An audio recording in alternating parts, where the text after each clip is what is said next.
السلام علیکم ورحمۃ اللہ وبرکاتہ۔ میز پہ کھانا لگاتے ہوئے اس کا پورا دھیان پلیٹیں سجانے میں تھا اور میری آنکھیں اس کے چہرے پہ جمی تھیں۔ میں نے آہستگی سے اس کا ہاتھ تھاما تو وہ چونک سی گئی۔ میں تم سے ایک ضروری بات کرنا چاہتا ہوں۔ کافی ہمت جتانے کے بعد بالآخر میرے منہ سے نکلا۔ وہ چپ چاپ کرسی پہ بیٹھ گئی۔ اس کی نگاہیں چاہے میز پہ مرکوز تھیں پر ان میں سے اٹھتا درد میں بخوبی محسوس کر رہا تھا۔ ایک پل کے لیے میرے زبان پہ تالا سا لگ گیا، پر جو میرے دماغ میں چل رہا تھا اسے بتانا بہت ضروری تھا۔ میں تمہیں طلاق دینا چاہتا ہوں۔ میری آنکھیں جھک گئیں۔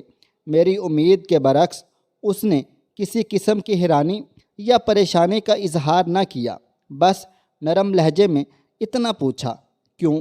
میں نے اس کا سوال نظر انداز کیا۔ اسے میرا یہ رویہ گراں گزرا۔ ہاتھ میں پکڑا چمچ فرش پہ پھینک کے وہ چلانے لگی اور یہ کہہ کے وہاں سے اٹھ گئی کہ تم مرد نہیں ہو۔ رات بھر ہم دونوں نے ایک دوسرے سے بات نہیں کی۔ وہ روتی رہی۔ میں جانتا تھا کہ اس کے لیے یہ جاننا ضروری ہے کہ آخر ہماری شادی کو ہوا کیا ہے۔ میرے پاس اسے دینے کے لیے کوئی تسلی بخش جواب نہیں تھا۔ اسے کیا بتاتا کہ میرے دل میں اس کی جگہ اب کسی اور نے لے لی ہے۔ اب اس کے لیے میرے پاس محبت باقی نہیں رہی۔ مجھے اس پہ ترس تو بہت آ رہا تھا اور ایک پچھتاوا بھی تھا، پر اب میں جو فیصلہ کر چکا تھا اس پہ ڈٹے رہنا ضروری تھا۔ طلاق کے کاغذات عدالت میں جمع کرانے سے پہلے میں نے اس کی ایک کاپی اسے تھمائی، جس پہ لکھا تھا کہ وہ طلاق کے بعد گھر، گاڑی اور میرے ذاتی کاروبار کے 30% کی مالکن بن سکتی ہے۔ اس نے ایک نظر کاغذات پہ دوڑائی اور اگلے ہی لمحے اس کے ٹکڑے کر کے زمین پہ پھینک دیے۔ جس عورت کے ساتھ میں نے اپنی زندگی کے 10 سال گزارے تھے وہ ایک پل میں اجنبی ہو گئی۔ مجھے افسوس تھا کہ اس نے اپنے انمول جذبات اور قیمتی لمحے مجھ پہ ضائع کیے، پر میں بھی کیا کرتا۔ میرے دل میں کوئی اور اس حد تک گھر کر چکا تھا کہ اس کے کھونے کا تصور ہی میرے لیے ناممکن تھا۔ بالآخر وہ ٹوٹ کے بکھری اور میرے سامنے ریزہ ریزہ ہو گئی۔ اس کی آنکھوں میں آنسوؤں کا سمندر امٹ آیا تھا۔ شاید یہی وہ چیز تھی جو اس طلاق کے بعد میں دیکھنا چاہتا تھا۔ اگلے روز پورا دن میں اپنی نئی محبت کے ساتھ گزار کے جب میں تھکا ہارا گھر پہنچا تو وہ میز پہ کاغذ پھیلائے کچھ لکھنے میں مصروف تھی۔ میں نے اس پہ کوئی دھیان نہ دیا اور جاتے ہی بستر پہ سو گیا۔ دیر رات جب میری آنکھ کھلی تو وہ تب بھی کچھ لکھ رہی تھی۔ اب بھی میں نے اس سے کوئی سوال نہیں کیا۔ صبح جب میں اٹھا تو اس نے طلاق کی کچھ شرائط میرے سامنے رکھ دیں۔ اسے میری دولت اور جائیداد میں سے کچھ بھی نہیں چاہیے تھا۔ وہ بس 1 مہینہ مزید میرے ساتھ رہنا چاہتی تھی۔ اس 1 مہینے میں ہمیں اچھے میاں بیوی کی طرح رہنا تھا۔ اس شرط کی ایک بہت بڑی وجہ ہمارا بیٹا تھا، جس کے کچھ ہی دنوں میں امتحانات ہونے والے تھے۔ والدین کی طلاق کا اس کی تعلیم پہ برا اثر نہ پڑے، اس لیے میں اس کی یہ شرط ماننے کو بالکل تیار تھا۔ اس کی دوسری اور احمقانہ شرط یہ تھی کہ میں ہر روز اسے اپنی باہوں میں اٹھا کے گھر کے دروازے تک چھوڑنے جاؤں، جیسا شادی کے ابتدائی دنوں میں کیا کرتا تھا۔ وہ جب کام پہ باہر جانے لگتی تو میں خود اسے اپنی باہوں میں اٹھا کے دروازے تک چھوڑ آتا تھا۔ حالانکہ میں اس کی یہ بات ماننے کو تیار نہیں تھا، لیکن ان آخری دنوں میں اس کا دل توڑنا مناسب نہیں لگ رہا تھا، اس لیے میں نے یہ شرط بھی مان لی۔ اس کی ان شرائط کے بارے میں جب میں نے اپنی نئی محبت سے ذکر کیا تو وہ ہنس بولی، اور وہ چاہے جو بھی کر لے ایک نہ ایک دن تو طلاق اسے ہونی ہی ہے۔ میری بیوی اور میں نے اپنی طلاق کے معاملے سے متعلق کسی اور سے ذکر نہ کیا۔ شرط کے مطابق پہلے دن جب مجھے اسے اٹھا کے دروازے تک چھوڑنے جانا تھا تو وہ لمحات ہم دونوں کے لیے بے حد عجیب و غریب تھے۔ ہچکچاتے ہوئے میں نے اسے اٹھایا تو اس نے بھی اپنی آنکھیں بند کر لیں۔ اتنے میں تالیوں کی ایک گونج ہم دونوں کے کانوں میں پڑی۔ پاپا نے ممی کو اٹھایا ہوا ہے۔ ہاں ہاں، ہمارا بیٹا خوشی میں جھوم رہا تھا۔ اس کے الفاظوں سے میرے دل میں ایک درد سا اٹھا اور میری بیوی کی کیفیت بھی لگ بھگ میری جیسی تھی۔ پلیز اسے طلاق کے بارے میں کچھ مت بتانا، وہ آہستگی سے بولی۔ میں نے جواباً سر ہلایا۔ اسے دروازے تک چھوڑ کے بعد میں اپنے آفس کی طرف نکل پڑا۔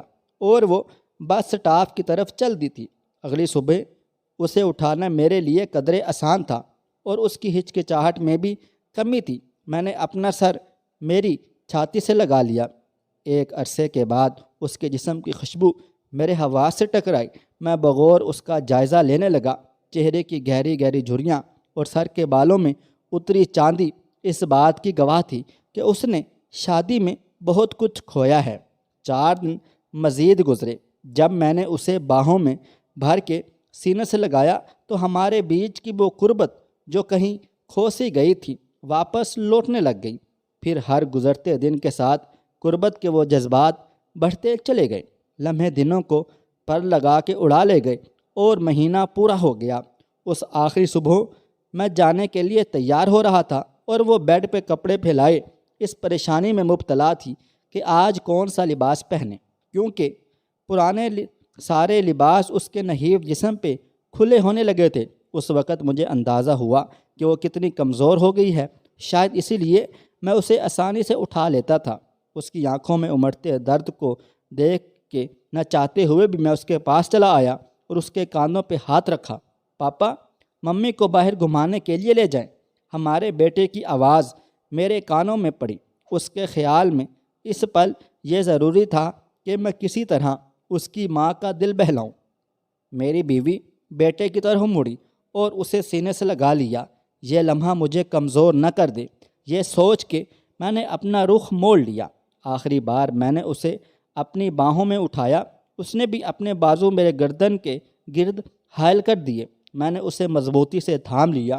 میری آنکھوں کے سامنے شادی کا وہ دن گردش کرنے لگا جب پہلی بار میں نے اسے ایسے ہی اٹھا کے اپنے گھر لایا تھا اور وعدہ کیا تھا کہ مرتے دم تک ایسے ہی ہر روز اسے اپنے سینے سے لگا کے رکھوں گا۔ میرے قدم فرش سے شاید جم سے گئے تھے، اس لیے میں بمشکل دروازے تک پہنچا۔ اسے نیچے اتارتے ہوئے میں نے اس کے کان میں سرگوشی کی کہ شاید ہمارے درمیان قربت کی کمی تھی۔ وہ میری آنکھوں میں دیکھنے لگی اور میں اسے وہیں چھوڑ کے اپنی گاڑی کی طرف بڑھا۔ تیز رفتار میں گاڑی چلاتے ہوئے بار بار ایک خوف میرے دل میں گھر کر رہا تھا کہ کہیں میں کمزور نہ پڑ جاؤں۔ اپنا فیصلہ بدل نہ تو۔ میں نے اس کے گھر کے دروازے پہ بریک لگائی۔ جہاں نہیں منزل میرا انتظار کر رہی تھی، دروازہ کھلا اور وہ مسکراتے ہوئے میرے سامنے آئی۔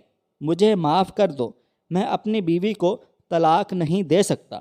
میرے منہ سے نکلے یہ الفاظ اس کے لیے کسی دھماکے سے کم نہ تھے۔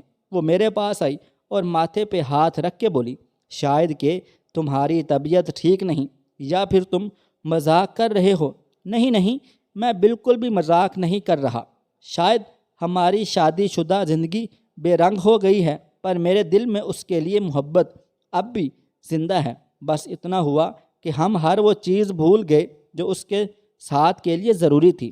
دیر سے صحیح، پر مجھے سب یاد آ گیا ہے، اور ساتھ نبھانے کا وہ وعدہ بھی یاد ہے جو شادی کے پہلے دن میں نے اس سے کیا تھا۔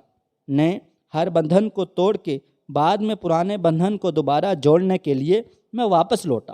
میرے ہاتھ میں پھولوں کا ایک گلدستہ تھا جس میں موجود پرچی پہ یہ لکھا تھا، میں ہر روز ایسے ہی تمہیں اپنی باہوں میں اٹھا کے دروازے تک چھوڑنے آؤں گا۔ صرف موت ہی مجھے ایسا کرنے سے روک سکتی ہے۔ میں اپنے گھر میں داخل ہوا اور دوڑتے ہوئے سیڑھیاں چڑھنے لگا۔ میرے پاس اپنی بیوی کو دینے کے لیے زندگی کا سب سے بڑا تحفہ تھا۔